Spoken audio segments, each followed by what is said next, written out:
오늘 하나님의 말씀은 로마서 9장 14절에서 24절입니다. 같이 읽겠습니다. 그렇다면 우리가 무슨 말을 하겠습니까? 하나님이 불의하십니까? 결코 그럴 수 없습니다.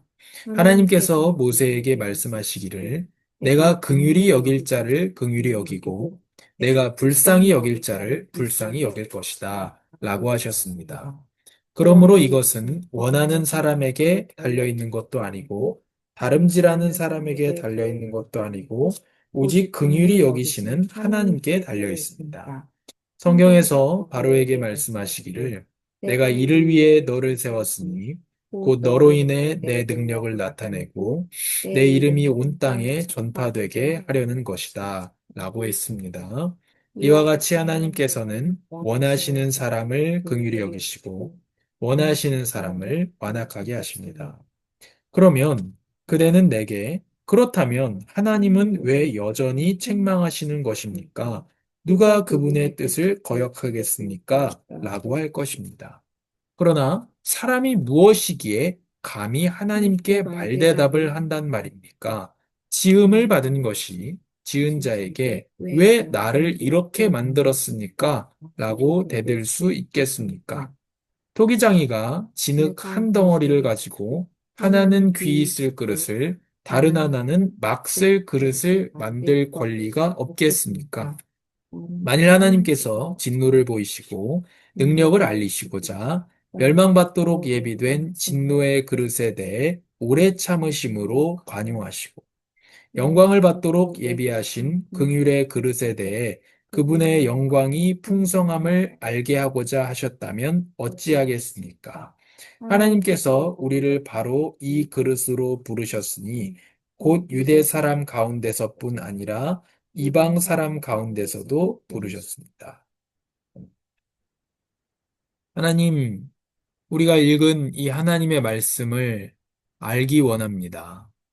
주님의 영광을 위하여 말씀을 읽고 듣고 지키고 증거하는 복된 자가 되게 하여 주시옵소서. 그래서 철마다 열매를 맺으며 하나님의 말씀을 주야로 즐겁게 묵상하는 우리 아름다운 교회가 되도록 성령께서 빛을 비추어 주시옵소서. 예수님의 이름으로 기도합니다. 아멘. 하나님께서 정했다는 겁니다. 지금 오늘 읽은 성경의 본문이 하나님이 정하셨다는 것. 누구는 진노의 그릇으로, 누구는 영광과 은혜를 받은 긍휼의 그릇으로 불렀다는 겁니다. 하나님께서 부르기 전에 정했다는 겁니다. 그래서 구원받은 하나님의 자녀를 또 택자 이렇게 말합니다. 택함 받은 자라는 거죠. 그래서 하나님께서 정하신 사람, 택하신 사람을 부르시고, 부른 사람을 의롭다 하시고, 의롭다 하신 사람을 영화롭게 하신다. 영화롭게 하는 것은 몸의 부활, 완성을 말하는 겁니다. 그걸 하나님이 주권으로 정하셨다는 겁니다. 그래서 하나님께서 어떤 사람은 멸망에 이르도록 정하시고, 어떤 사람은 은혜를 받도록 정하셨다는 겁니다. 똑같이 죄인인데 어떤 사람은 죄 가운데 그대로 걸어가도록 버려두신다. 로마서 1장이잖아요. 그러나 어떤 사람은 그 죄악의 길에서 돌이켜서 은혜 가운데로 부르신다는 겁니다. 그걸 하나님이 정하신다는. 그러면 그것이 악하냐? 그렇지 않다. 이게 오늘의 내용입니다. 유대인이든 이방인이든 구원이 또 모든 것이 하나님의 손에 달려 있다. 그래서 오늘 말씀의 제목이 하나님 손에 달렸다. 입니다. 하나님 손에 달렸다. 그래서 하나님께서 정하셨다는 것, 특히 구원에 대해서 그걸 예정론이라고 합니다. 우리는 예정론에 대해서 또 알고 믿고 있습니다. 그 모든 것을 정하셨다라고 하면은 또 마음이 꼬부라진 사람은 어디에 빠지느냐? 운명론에 빠집니다. 운명론. 다 정해져 있다는 거예요. 하나님의 계획이 다 정해져 있잖아요. 기도해도 안 바뀐다면서요. 하나님은 사람이 아니시니 후회가 없고 정하신 계획을 이루지 않음이 없다면서요. 그러면 기도해도 바뀌지 않고 하나님 원하신 계획을 진행하실 텐데 인생이 의미가 없고 허무하다는 거예요. 또 내가 죄짓도록 하나님이 정하셨는데 왜 내가 지은 죄를 하나님이 뭐라고 하시느냐? 이게 오늘 바울이 답하는 질문입니다. 실제로 이런 질문을 한 사람이 있는지 아니면 바울이 하나님의 예정에 대해서 말했을 때 이렇게 반박할 사람이 있을 것 같아서 가상의 질문에 대해서 답을 하는지 그건 모르겠지만 아무튼 답을 하고 있습니다. 예정론과 운명론의 차이가 있습니다. 하나님이 정하셨다는 건데요. 운명론은 비인격적인 힘이 있다는 겁니다. 비인격적인 어떤 운명이라고 하는 것이 정해져 있어서 아무리 발버둥 쳐도 소용이 없다는 거예요. 반면에 예정론은 그 알 수 없는 힘, 운명 이런 것이 아니라 인격이신 하나님께서 계획을 가지고 있다는 겁니다. 그분은 우리를 창조하신 분이고 그분은 모든 우주 만물을 움직이시는 분이고 앞으로도 움직이실 분입니다. 그래서 비인격적인 힘이 아닌 인격적인 하나님을 믿는 것이 예정입니다. 운명론은 또 어차피 소용이 없다. 그러니까 체념하게 됩니다. 내가 부자 될지 거지 될지, 내가 구원받을지 못 받을지, 천국 갈지 지옥 갈지 다 정해져 있다는 거예요. 그러니까 소용없어. 체념하는 겁니다. 열심히 살 이유도 없어요. 다 정해졌는데.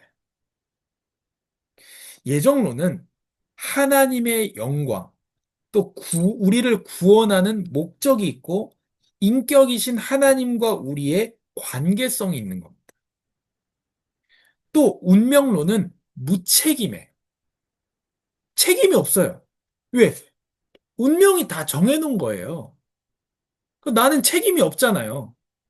내가 죄를 졌단 말이에요. 내가 죄 짓도록 운명이 그렇게 돼 있다는 거예요. 그럼 내가 책임이 있습니까? 없어요. 이런 겁니다. 또 약간 여기에 하나님을 좀 끼워 넣은 운명론은 하나님이 나를 죄짓게 한 그 하나님의 계획이 있는데, 계획이 하셨는데, 왜 나한테 뭐라고 합니까? 여기에 정말 예시로 많이 드는 게 유다입니다. 가룟 유다. 예수님을 팔아서 예수님이 십자가에 달렸고, 그 십자가를 통해서 예수님이 우리의 구원자가 되셨잖아요. 그걸 하나님이 정하셨단 말이에요. 그러면 가룟 유다는 쓰임받은 거예요. 맞아요. 쓰임받은 겁니다. 악인으로서 쓰임받은 거예요. 그러면 그렇게 정하신 하나님이 가룟 유다를 심판하면 됩니까? 이게 운명론의 시각입니다. 그런데 유다는요, 자기의 마음으로부터 자기 마음대로 죄를 지은 겁니다. 유다가 무슨 무당이 귀신 들린 것처럼 자기의 인성이 없어져서 죄를 지은 게 아니에요. 자기의 마음으로부터 자기가 죄를 지은 거예요, 유다가. 그런데 하나님께서는 그 지은 죄를 예수님의 십자가라고 하는 선으로 바꾸시는 계획을 가진 겁니다. 잘못 오해하면 하나님이 유다가 죄짓도록 부추겼다. 이렇게 돼요. 그건 아닙니다. 유다는 자기가 죄를 지은 거예요. 예수님이 팔렸지만 하나님은 그 팔린 것도 선으로 바꾸셨다. 이게 하나님의 놀라우신 계획이라는 거죠. 악이, 악함이 하나님을 이기려고 발버둥 쳤지만 못 이겼다. 그게 하나님께서 선으로 바꾸신다는 겁니다. 그러나 예정론은 책임이 있는 겁니다. 나한테. 내가 너무 게으르게 살아서 밥도 못 얻어먹고 산다. 그건 자기의 책임이에요. 하나님이 이렇게 가난하도록 나를 예정한 게 아닙니다. 내 책임이지, 그거는. 이런 게 웃기다는 겁니다. 아, 자식을 방치해 두고 주로 옛날 목회자들이죠. 막 돌아다녀요. 전도자의 자녀는 하나님이 책임지신다. 뭘 책임졌습니까? 우리가 그 결과들을 다 봤는데, 당연히 자식을 잘 가르쳐야죠. 학교 뭐하러 보냅니까? 그러면 하나님이 기르실 텐데. 병원 뭐하러 갑니까? 하나님이 기르실 텐데. 물론 어쩔 수 없는 상황에 우리가 주님만을 의지해야 될 경우도 있겠죠. 그러나 일반적으로는 부모는 부모 역할을 해야 되고, 거기에 대한 자기의 책임을 져야 되고, 자기가 열심히 일해야 되고, 그 자기 책임을 해야 되는 겁니다. 그게 운명론과 예정론의 차이입니다. 그래서 오늘 본문으로 들어가서 첫 번째로 하나님의 예정은 의롭습니다. 바르다는 것. 왜냐면 그런 의혹이 생긴다는 거예요. 아까 운명론 말씀드린 것처럼 이런 데 사람들이 빠지는 겁니다. 아니, 내가 죄 짓게 하나님 정하셨는데, 내가 구원 못 받도록 하나님 정하셨는데, 어떻게 그럴 수 있느냐? 그게 아니라 하나님의 예정은 의롭다는 겁니다. 원하는 사람도 아니다. 우리가 원해서 구원받지 않았습니다. 다름질하는 사람에게 달려있는 것도 아니다. 열심히 한 사람이 구원받는 것도 아니야. 이게 얘기를 지금 누가 듣고 있습니까? 로마 교회에 열심히 율법을 지키고 할례를 행하는 유대인 그리스도인들이 이걸 듣고 있는 거예요. 너희가 할례 행하고 율법 열심히 지켜서 예수님을 통해 구원받았느냐? 아니라는 거예요. 너희가 원하지 않았는데 예수님이 너희를 위해서 죽으셨다. 우리도 마찬가지고. 너희가 율법 지키고 할례 행해서 구원받은 것 아니다. 오직 뭐로 구원받았습니까? 오직 긍휼히 여기시는 하나님께 달려 있습니다. 우리를 불쌍히 여겨주시는 하나님 때문에 우리가 구원받았다는 거예요. 자꾸 다른 걸 얘기하지 말라는 거예요. 다른 사람한테도 잘난 체 할 게 없다는 겁니다. 은혜이기 때문에. 그래서 내가 복음을 깨달은 것을 자랑하는 게 아니에요. 내가 복음 좀 깨달았어. 좀 가르쳐 줄게. 이런 사람한테는 배울 게 없어요. 왜 배울 게 없느냐? 어, 제가 어떤 장로님한테 들은 말씀인데, 어떤 사람이 나중에 제가 어떤 선생님한테 배우러 갔을 때, 그 사람이, 나 이런 사람이야. 그러면 그 사람한테는 배울 게 없대요. 근데 그게 성경 구절에 나오는 거예요. 잘난 체 하는 사람한테는 배울 게 없다. 왜? 그 사람은 발전을 안 하기 때문에. 잘난 체 하는 사람은 발전을 안 하거든요. 그래서 그 사람한테는 배울 게 없다는 게 성경의 말씀이에요. 그래서 우리는 뭐죠? 은혜. 은혜만을 자랑하는 겁니다. 우리가 열심히 달려가지고 구원받은 게 아니기 때문에 그렇습니다. 그래서 복음을 깨달은 내가 아니라 복음을 깨닫게 하신 하나님을 자랑하는 거죠. 아, 우리, 우리 목사님은 정말로 이 지혜가 탁월하셔. 뭐 좋은 얘기지만 그 영광을, 하나님의 영광을 자꾸 나눠 먹어서는 안 됩니다. 이와 같이 하나님께서는 원하시는 사람을 긍휼히 여기시고 원하시는 사람을 완악하게 하십니다. 그 말은 죄 가운데 그냥 살도록 버려버립니다. 어, 두 번째로, 그러면, 아니, 하나님이 악인을 내버려 두고, 의인은 어떤 사람은 건지고, 그런데 우리는 대꾸할 수 없다는 겁니다. 하나님은 왜 책망하십니까? 누가 그분의 뜻을 거역하겠습니까? 아까 유다, 가룟 유다 말씀드렸던 것처럼. 그러나 여기 아까도 말씀드렸지만 하나님이 유다가 죄 짓도록 그를 조종하신 것은 아닙니다. 지가 죄 지은 거고. 그러나 그걸 선으로 바꾸는 게 하나님의 계획이었던 거죠. 대꾸하지 못한 이유가 여기선 이렇게 말합니다. 토기장이가 진흙을 가지고 자기 마음대로 그릇 만드는 거 아니에요? 자기가 밥그릇 만들고 싶으면 밥그릇 만들고 국그릇 만들고 싶으면 국그릇 만드는 거예요. 하나님 우리를 만드셨는데 누구는 똑같이 다 죄인이 되었는데 창세기 3장 이후로 누구는 건지고 누구는 안 건지고 그게 하나님 마음이라는 거예요. 그리고 죄를 지었는데 그걸 죄를 부추긴 게 아니고 지가 죄 지은 거예요. 그걸 하나님이 그냥 내버려 둔 겁니다. 근데 우리는 어떻게 한 거예요? 반대로 얘기하면 안 내버려 둔 거예요. 그게 이 은혜예요.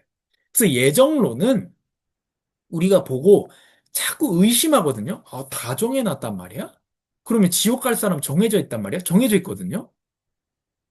그럼 하나님 너무하는 거 아니야? 이렇게 가는 게 아니고 예정론을 우리가 봤을 때는 와, 내가 지옥으로 달려가고 있었는데 나를 내버려 두지 않았구나. 나를 선택해 주셨고.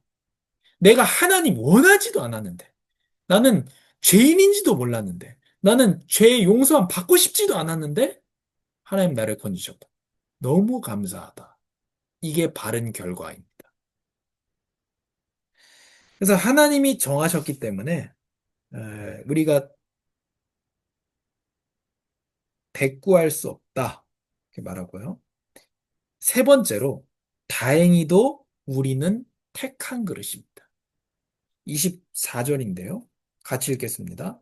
하나님께서 우리를 바로 이 그릇으로 부르셨으니 곧 유대 사람 가운데에서뿐 아니라 이방 사람 가운데에서도 부르셨습니다. 유대인이나 이방인이나 택한 사람이 예수 그리스도를 믿음으로 구원받는다. 지금 로마 교회 상황 제가 여러 번 말씀드렸죠. 유대인 그리스도인들, 이방인 그리스도인들의 이 갈등. 모든 사람 다 죄인이다. 유대인이나 이방인이나 율법을 아는 사람도 죄인, 율법을 모르는 이방인도 죄인. 왜냐? 양심 주셨잖아요. 다 죄인이다. 아무도 심판 피할 수 없다. 모든 사람 심판받을 수밖에 없다. 모든 사람 중에 택한 사람, 유대인이나 이방인이나 상관없이 택함 받은 사람, 예수 그리스도를 믿음으로 구원받는다. 그리고 놀라운 말. 그러니 서로 용납하라. 이게 로마서가 전하는 메시지입니다. 우리가 다 각자 배경도 다르고, 모양도 다르고, 생각도 다르지만, 공통점이 있다는 것. 우리가 자꾸 차이점을 보지 말고, 와, 이 사람 진짜 나하고 다르네. 차이점을 보지 말고, 공통점을 보자는 거예요. 로마서는.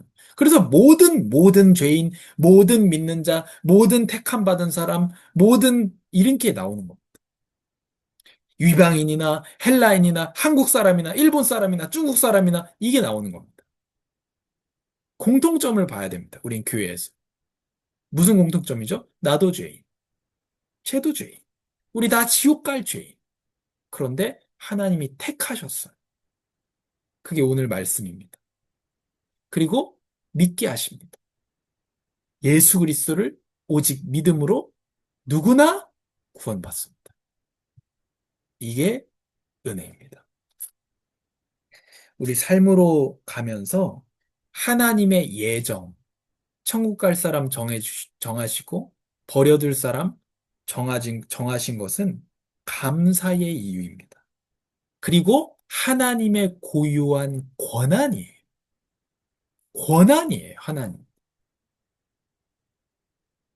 그래서 우리가 첫 번째로 감사하는. 나는 지옥으로 달려가고 있던 나를 내버려 두지 않으시고 원하지도 않는 나를 구원하신 하나님의 은혜에 감사. 두 번째로 예정은 자포자기가 아닌 자포자기가 아니에요. 예정은 만족하면서도 최선을 다하게 만들어요. 하나님 다 정하셨는데 내가 뭐하러 열심히 하냐? 아니에요. 그게 어디 나오냐? 달란트 비유에 나옵니다. 누구한테는 5달란트 줬어. 누구한테는 2달란트 줬어. 누구한테는 1달란트 줬어. 정한 거예요, 주인이. 그거 왜 정했느냐? 자기 마음이에요, 그건. 근데 아무튼 정했어요. 5달란트 받은 사람은 5달란트 남겨서 10달란트 만들었어. 2달란트는 2달란트에서 4달란트 만들었어. 1달란트 받은 놈은 땅에 묻어놨다가 주인의 꾸중을 받게 됩니다. 그게 운명론. 하나 받은 거 정해진 거 아니냐. 하나 받은 건 정하셨는데 그 하나 받은 거를 가장 잘 하는 거는 자기의 책임이에요. 어떤 사람들은 자식이 안 생겨서 고민입니다. 근데 우리는 또 자식이 생겼잖아요. 그 1달란트 받은 거예요. 2달란트, 3달란트 받은 겁니다. 그 받은 거, 인간답게 키우는 것. 서울대 보내는 거는 그건 우리하고 아무 관련이 없고, 그건 지가 알아서 하는 거고, 그거는 전혀 아니고, 인간답게 키우는 게 우리의 사명입니다. 인간답게 키워야 돼. 그럼 뭐가 인간인데요? 이사야에 나옵니다. 나의 영광을 위해서 너희를 창조했다. 주님께 영광을 돌려드리는 사람이 인간입니다. 주님을 높이지 않는 사람은 인간답지 않은 인간이에요. 동물에 가깝습니다. 주님께 영광 돌려드리는 존재로 키우는 게 책임이에요. 하나님이 어차피 다 정하셨으니까 알아서 키우시겠지. 그건 말도 안 되는 소리입니다. 그래서 자포자기가 아니라 우리가 게으름이 아니라 더 우리 맡겨진 거에 대해서 우습게 여기지 않게 돼요. 예정을 알면. 내가 하루에 3시간이라고, 4시간이라고, 그걸 우습게 여기지 않는다는 거예요. 왜냐하면 하나님이 나한테 주신 거니까. 그리고 결론의 세 번째로요. 하나님의 주권을 인정하는 거예요. 그러니까 어떻게 합니까? 염려하지 않습니다. 우리 로마서의 8장에 말씀합니다. 아들도 줬는데 다른 건 안 줄까 봐? 그 로마서 8장에. 아들도 줬는데 다른 거 안 줄까 봐 그러니 필요에 따라서 줄게. 그만 좀 걱정해라. 예수님의 말씀입니다. 하늘의 새도, 참새도, 그거 얼마 하지도 않는 새도, 참새도 내가 먹이는데, 들풀도 내가 입히는데, 그 들풀로 뭐 합니까? 아궁이에 불로 떼는데, 그것도 내가 입히는데, 하물며 너희일까 보냐? 아들의 피로 값주고 산 성도인 너희 안 먹일까 봐? 이 믿음이 작은 자들아. 그 예수님이 그렇게 얘기합니다. 믿음이 작은 자들아. 걱정하라 하지 말라. 그리고 놀라운 말씀을 예수님이 하십니다. 내일 일은 내일이 걱정하게 내버려 두라. 그 이유가 진짜 촌철살인이에요. 한날의 걱정은 한날로 족하도다. 무슨 말입니까? 야, 오늘 하루 사는 것도 머리가 빠개지는데 내일 것까지 계산하고 앉았냐? 니네 머리도 좋다. 그 얘기입니다. 한날의 고민은 한날로 족하다. 내일 일은 내일 내버려둬라. 걱정하지 말라는 거죠. 이 믿음이 작은 자들아. 그러셨습니다. 아버지의 주권을 인정하고 하나님의 뜻대로 도전하는 삶입니다. 제가 정말로 존경하는 팀 켈러 목사님이 있습니다. 좀 돌아가셨습니다. 얼마 전에 돌아가셨는데 이 목사님이 도시 사역으로 굉장히 유명하십니다. 그래서 정말 이 지식인들, 돈 엄청 많이 버는 사람들, 이런 사람들을 정말 복음 앞으로 부르는 그런 일을 뉴욕에서 교회를 하셨으니까. 전 세계에서 서울하고 비교도 안 되는 가장 잘 나가는 도시가 뉴욕이잖아요. 거기 한복판에서 목회하신 분이에요, 이분. 그래서 어떻게 개척하게 됐느냐? 그 답이 뭐냐면, 지금은 뉴욕이 정말로 좋은 도시지만, 내가 개척했을 당시에 1980년대에는 아무도 살고 싶어 하지 않는 도시였다. 다 빠지고 있었대요, 그때. 다 빠지고 있었대요, 도시에서. 아무도 살고 싶어 하지 않았대, 거기서. 지금하고는 다르다는 거. 그래서 여기에 도대체 누가 개척을 할 거냐? 다 나가니까 사람들이 누가 여기에 개척할 거냐? 아무도 안 살고 싶어 하는데. 그거를 조사하는 분이었어요. 팀켈러 목사님. 조사하다 보니까 여기 어떻게 개척해야 되지? 조사하다 보니까 할 사람이 자기밖에 없다는 거예요. 이때 당시에 잘 나가서 뉴욕이 한 게 아니라는 거예요. 아무도 안 하니까 자기가 한 거예요. 아무도 안 하니까. 그래서 이분의 아내가 캐시 켈러거든요. 팀 켈러 목사님 사모님이. 그래서 둘이 얘기했다는 거예요. 할 사람이 없다.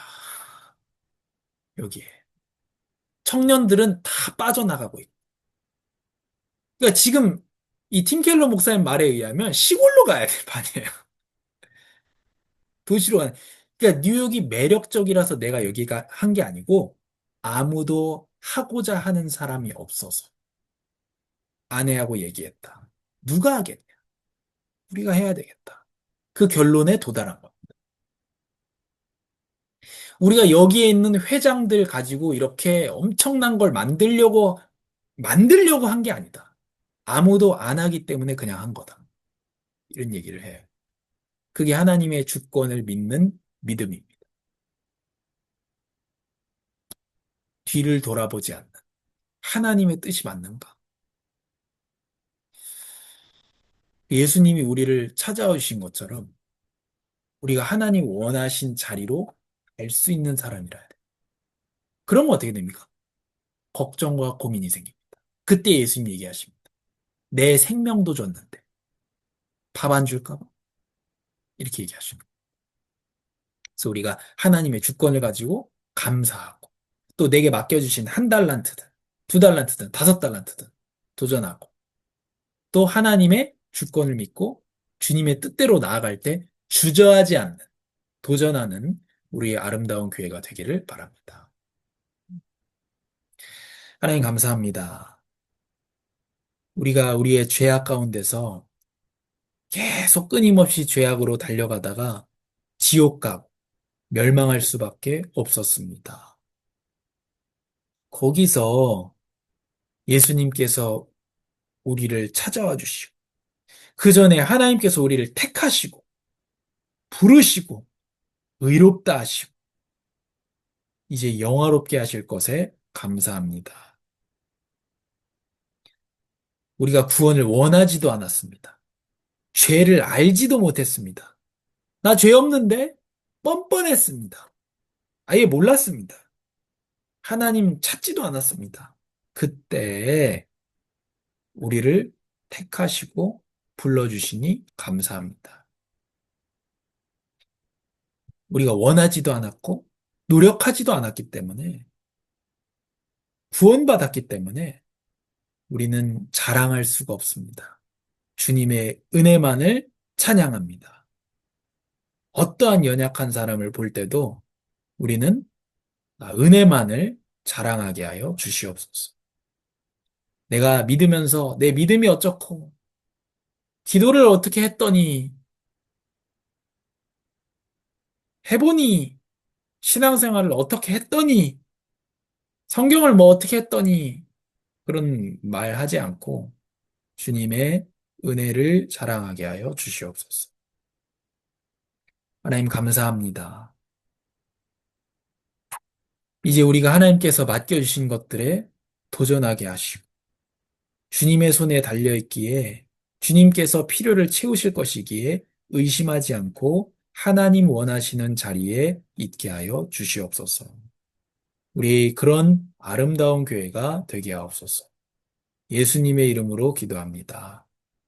아멘.